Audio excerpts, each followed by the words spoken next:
you are concerned about feeding the ravenous wolves that are your family members this summer without breaking the bank, I have 3 really easy tips slash methods slash approaches to grocery shopping that will help you save big.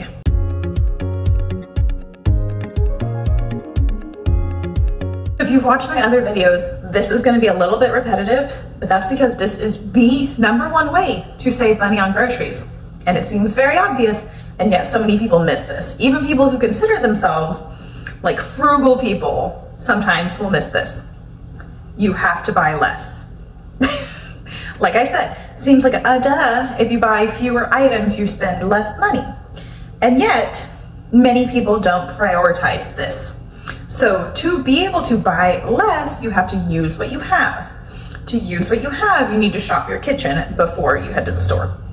So using what you already have, what you've already spent money on, is the best way to save money moving forward, right? Again, I know this sounds obvious, but so many people miss this. I was gonna say so many people miss the forest for the trees, but I don't actually know what that phrase means. I don't actually know if that's an applicable thing. So we're not gonna say that phrase, but so many people miss this obvious thing, and it's the most impactful, so don't miss it. Shop your kitchen, see what you already have in your kitchen, apply those ingredients to a meal plan moving forward. Before you go to the store, look at your fridge, your pantry, your freezer, see what you already got, incorporate that into your next meal plan, your next meal plan. So even if it's one item, if you have a can of black beans and you decide to make burrito bowls, that's still one less item you're having to buy. Chances are you probably have other things for that meal too, right? You probably have some rice or something. Do that, okay? Just do it. Give it a try. It's really not that hard. Even if you do that where you only apply one item to each meal. If you plan 5 meals a week and you buy one less item for each meal, that is gonna add up over a month, right? Over 3 months of summer, that's definitely going to add up. But don't just stop at dinner. Take an inventory of what you already have for snack items, for snacks, for breakfast, etc. Because that's what really gets you in the summer, right? Is the snacking. That brings me to my second point, which is limit snacks. And I know you're probably like, how am I gonna do that? And I know, again, that sounds really difficult. And I have a husband who's a snacker. He will look in the kitchen, and if there's only like ingredients or things he has to assemble, he's like, we don't have any food. Yes, we do. You just have to put things together and make your food, okay? So I get it. Snacks are a big deal, especially when you've got kiddos at home in the summer.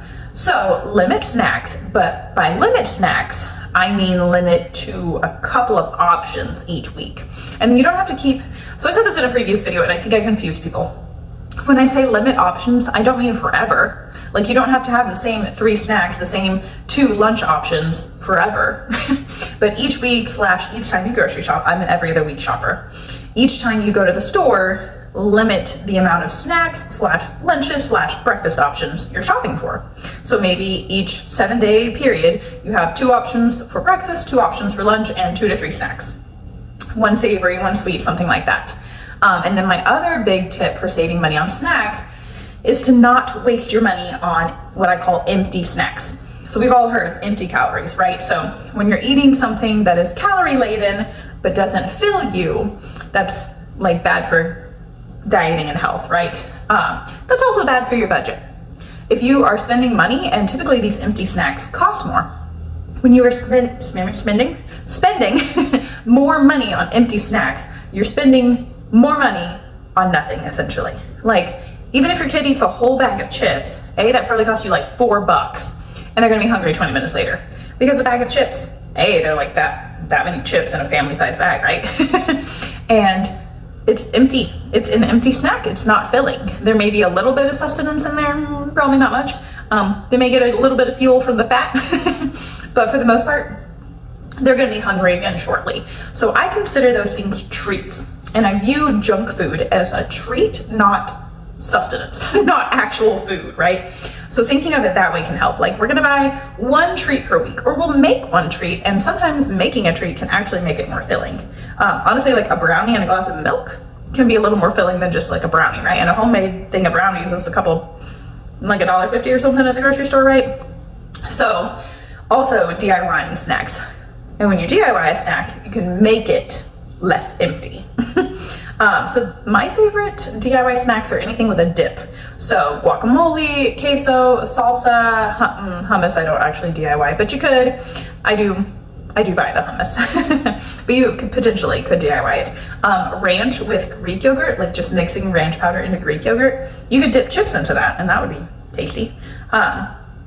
Finding the ways to change those empty snacks into something hearty. So if you're gonna have potato chips, you pair it with something else. And then the other way to save money on snacks by DIYing them is to bulk make them and freeze it. Things like guacamole you can't freeze, right? But guac can actually be really easy to make if you throw some avocado, red onion, cilantro, maybe jalapenos depending on your family, into a food processor and just turn it on and there's some guac. You can't freeze it though, but luckily it's easy. But you can freeze things like DIY pizza rolls. Why am I blanking on other options? Pigs in a blanket. I don't know why those are the only things that popped into my mind. I didn't make a list of them. But you can even freeze components of easy, hearty snacks. So we call them cheese tacos in my house, but basically melting cheese on a tortilla. You can freeze tortillas. Just buy some tortillas, throw them in the fridge, tell your kids, hey, this is an easy snack you can put in the microwave. All they have to do is throw some shredded cheese on a tortilla, put it in the microwave. If you have some homemade salsa or guac, that's a really hearty snack. It's a meal basically. But things like that, you don't just have to bulk make completely DIY snacks. You can freeze components of things, you can easily throw it together, things like that. The next way to save big on feeding the ravenous wolves of your family this summer is by spending less on what you do buy. So we're gonna buy less, and then we also want to spend less on what we are buying, right? Obviously. And I have actually stopped grocery flyer planning / shopping. I don't make my meal plan based on grocery store flyers anymore. I have found that it's mostly things I don't buy or the more expensive things that are still more expensive even when on sale. So a lot of prepackaged things, pre-made things, it has to be a really good sale. I'll look at them, but I don't put a whole lot of time and effort into planning my meals around that. What impacts me infinitely more is shopping based on what I already have, and then just sticking to simple ingredients, cheaper ingredients. So nothing like crazy comes into my kitchen. I only buy ingredients that I use in multiple things that I know I will use in multiple things.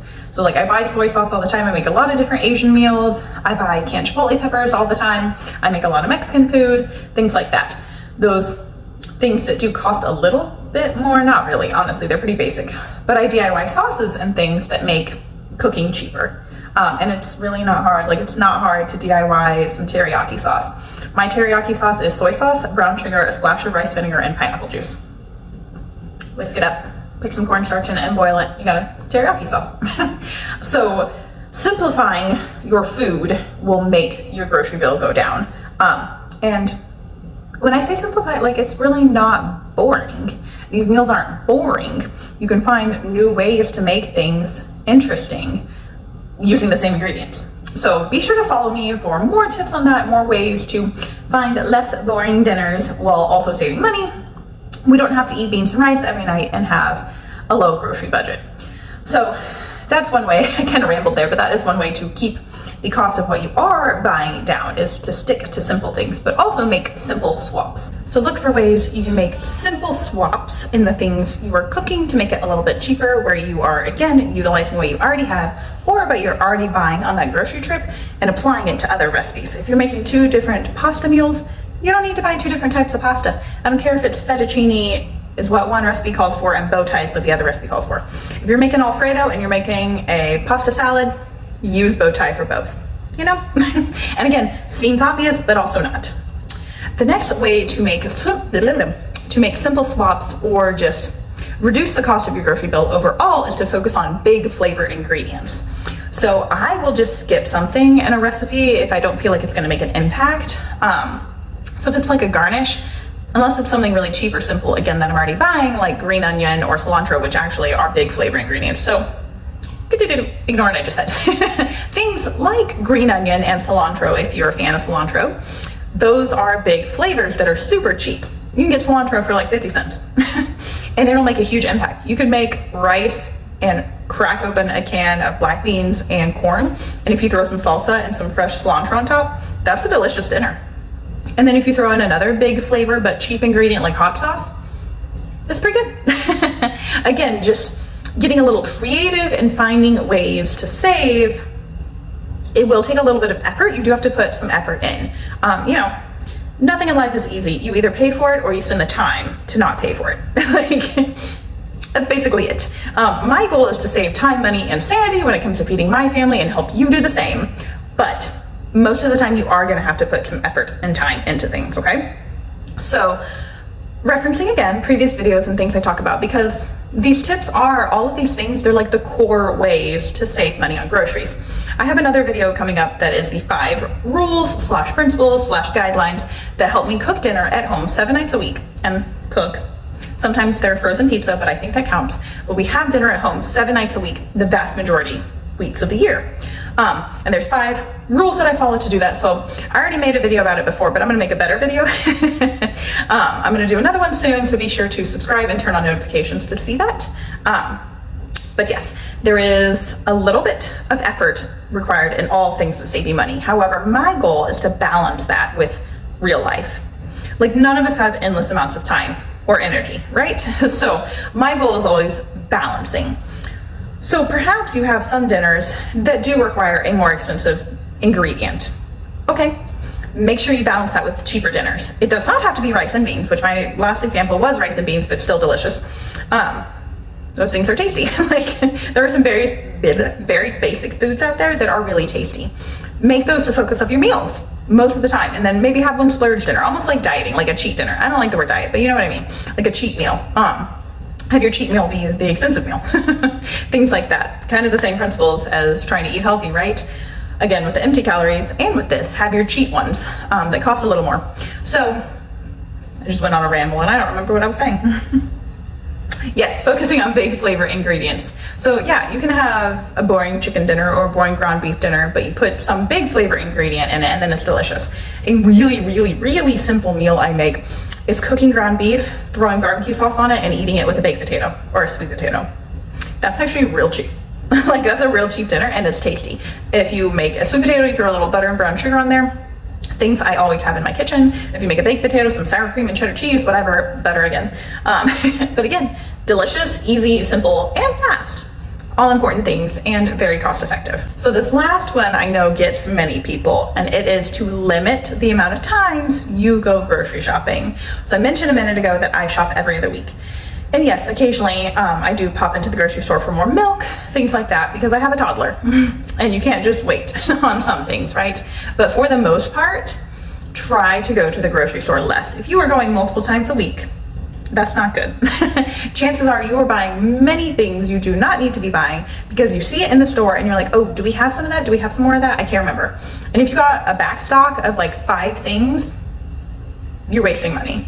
If you are never using up what you have, and I'm not saying having an extra on hand is bad, an extra, okay, unless, I said this in my last video too, or some recent video, you're not on an episode of The Home Edit. Love that show, but your kitchen, your pantry, your refrigerator does not need to look like you're on The Home Edit.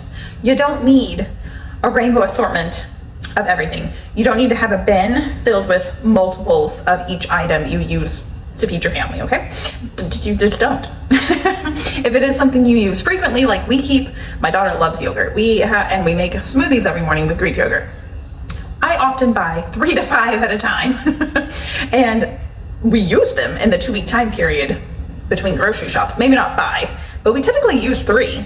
And sometimes she demands yogurt for 5 days in a row and that's all she'll eat. And so we do use 5. I do have to go to the grocery store. So, you know, balance again. We're balancing, we're trying to go to the grocery store less. So not only do you end up going to the grocery store and looking at things that you do need and being like, well, you do use, maybe not need, but you use, and you're like, ooh, do we have this or do we not? I'm just gonna buy it. But you also have impulse buys. You know you do. We all do it. We're like, ooh, that looks tasty. Or I'm a little hungry and I'm at the store. I'm just gonna grab a few extra snacks. And that adds up quickly. You go into the store for milk and cereal and you come out with $80 worth of groceries and you're like, what in the world? Where did this come from? What did I even buy? Go to the store less. Find a store near you that does free pickup with no minimum. So for me in Houston, that is HEB. I'm actually about to run there because I had a couple more items that I did not, or not that I didn't buy, that I need in between grocery shops. Today is Thursday, today is Wednesday. Today is Wednesday, I went grocery shopping last Thursday, I believe, something like that. But there's a few more things I need. HEB doesn't have a minimum, so I can just add a few things to my grocery pickup order. I'm not running into the store. I'm not being tempted by things. HEB has many fun things to snack on, many fun things to try, and not a good place to run in. Aldi gets me too. Even if I run into Aldi for a gallon of milk, I have to like put blinders on. I'm like, milk, milk, milk, milk. Oh, that reminds me I needed more eggs. I might have to add that to my HEB order. Actually, I can't. I'm gonna have to go into HEB. Ah, don't do that either. Don't forget that. I'm gonna have to put blinders on and go buy eggs. What was I talking about? Oh yes, so free pickup with no minimum. That will save you. Actually, I might be good on eggs. We're gonna go count. We'll see if I can make it to my next grocery shop without having to run into the store and buy eggs. But yes, that free pickup with no minimum definitely saves me. I don't have to feel like I have to add extra things just to make an order minimum, and I don't have to go into the store and add random things to my cart. Last time I did that, I bought my daughter an Ariel doll at the grocery store. To be fair, it was $8 and it's $10 on Amazon. I had already been looking at it, so I had to buy it. But $8 I wouldn't have spent if I hadn't run into HEB. That was the HEB also. So one key thing to make yourself go to the store less frequently. So if it's something like milk, you probably are gonna have to go. Like something basic that your family needs and consumes a lot of, you're probably gonna have to go. But if it is just something like a snack, like over out of granola bars, over out of cheese sticks, challenge yourself, challenge your family to snack on other things, to use other things, to be scrappy and creative. See what you have in your pantry, see what you have in your fridge and your freezer. Try to make do, try to postpone that grocery trip as long as you can, okay? See if you can do it, challenge yourself. And if you do go pick up groceries, if you do a small pickup, free pickup order with no minimum, try to add as many, as little, try to add as few things as possible. Don't be like, oh, we're out of this, we need that. Do you need it or do you want it? And I know with kids that can be challenging, but make it a challenge. Kids love challenges, right? Call it a challenge. Say they're gonna eat everything you can in your house that you already have. You're gonna try new recipes, get them involved. And challenge yourself. If you're gonna need milk again in a few days, don't go right now to buy more granola bars and cheese sticks and whatever. Postpone buying those things until you also need a gallon of milk. Okay, so like usual, I rambled in this video. I almost always ramble. That's just how I roll, right? And no amount of editing is going to fix that. So let's review real quick. So you are going to shop your kitchen and decide on dinners and snacks and breakfast, lunch, everything based on what you already have on hand. Then you are going to find the ways to save on what you are buying by making simple swaps, by making your meals cheaper, by focusing on big flavor ingredients, big impact ingredients to make dinners yummy without costing a lot. And 3, you're going to challenge yourself to shop less. If you need to grocery shop once a week, make it truly once a week. Don't run to the store in between. 7 days, you can do it, okay? Maybe you do need to buy an extra pack of cheese sticks or something when you do go to the store to avoid going to the store in between your weekly grocery shop, okay? Or if you do pretty good at shopping once a week, see if you can postpone it. See if you can do every 10 days, every other week, something like that. All right, I hope you found these tips and these rambles helpful. If you did, please leave a comment, like this video, and subscribe and turn on notifications for my upcoming videos about all the ways to help you save time, money, and sanity when it comes to feeding your family.